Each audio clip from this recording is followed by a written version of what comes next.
Hi, so I have Paige here with me today, and we are going to read an article off of Newsella. This article is titled, Why Do We Sleep? And today, it's kind of a funny article. You are going to be reading about why we sleep and kind of trying to imagine how you would explain it and help an alien understand the process of sleep. So while we're reading this page, I'm going to have you find have you find the main idea and then two supporting details. How's that sound? Sounds great. So I'm going to read the first few paragraphs to you, and then I'll have you take over, and then we'll talk about this article once we're finished. So here I have our Newsella article. So it says, when humans sleep, we are completely open to attack. We have no idea what is happening around us. To an alien, sleep would probably seem strange and pointless. Sleeping is not useless, however. Sleep may refresh the body's cells, clear waste from the brain, and support learning and memory. Sleep can even control mood and appetite. Yet, what exactly happens in our head when we hit the pillow? Philosophers have tried to describe and explain sleep for thousands of years. Aristotle was an ancient Greek philosopher who lived over 2,000 years ago. He described sleep as the opposite of waking. He proposed that when we're awake, we take in information around the world. While we sleep, we do not. Scientists believe he was basically right about what's happening in our brains when we sleep. Scientists record and study the electrical activity of our brains, called brain waves, during sleep to try to solve the mystery of slumber.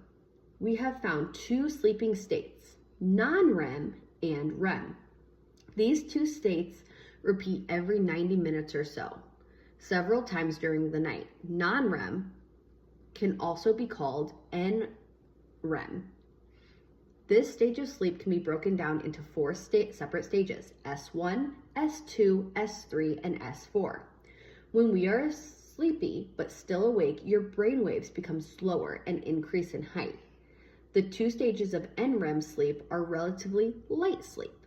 Waking up is fairly easy, and the sleeper might not recognize they were sleeping at all. Stage 3 and stage 4 of NREM sleep are the deepest and hardest waves to wake up from.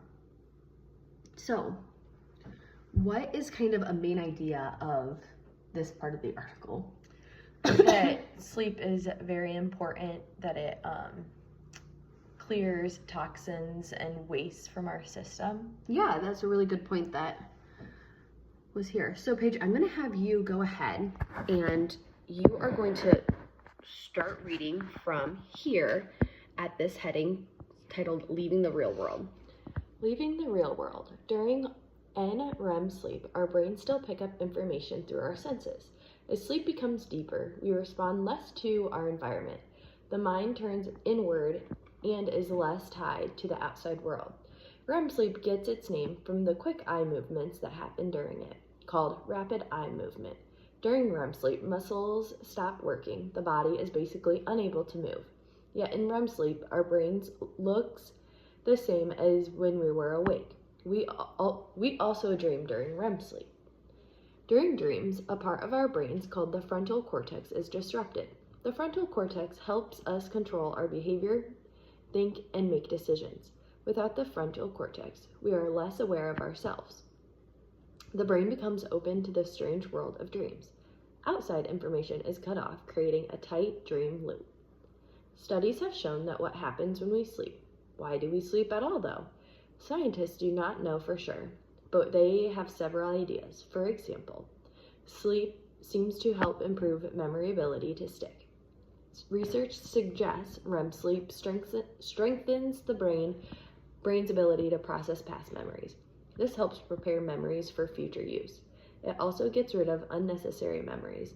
One published study thinks that sleep could help separate important memories from unimportant ones. Sleep cleans the slate. During the day, as we learn, the experience and experience the world, the connections in our brain strengthen. As we sleep, though, the connections in our brain weaken, balancing everything out. By cutting away unneeded connections, sleep cleans the slate, then we can learn again the next day. Another possibility that sleep may clean out toxin proteins that are bad for the brain. During sleep, the space between brain cells increases. This allows harmful waste to be flushed out. In 2013, researchers published a study showing that the brain uses sleep to get rid of toxin proteins. This waste removal system could be one of the major reasons why we sleep. By removing these toxin proteins from the brain, sleep may keep people from getting brain diseases. Scientists do not know exactly why we sleep. However, sleep clearly affects us physically and psychologically. Sleep clears out harmful waste and helps onto important memories. Each of these explanations can be used to explain why we sleep. We just haven't worked it all out yet. Give us a break. We're asleep most of the time. Awesome job. You did a really good job reading that with really good fluency. So one of the questions I have is, at the beginning of the article, it talked about, here, let's scroll up here. The beginning of the article, it talked about how to an alien, sleep would probably seem strange and pointless. So why do you think an alien would maybe be confused about the process of sleep? Probably because it seems very weird to them and very pointless, I guess. Yeah. But with the main idea of this article, once we kind of dive more into it, what would you say the main idea, the main central idea is? What is the author really trying to say in this article?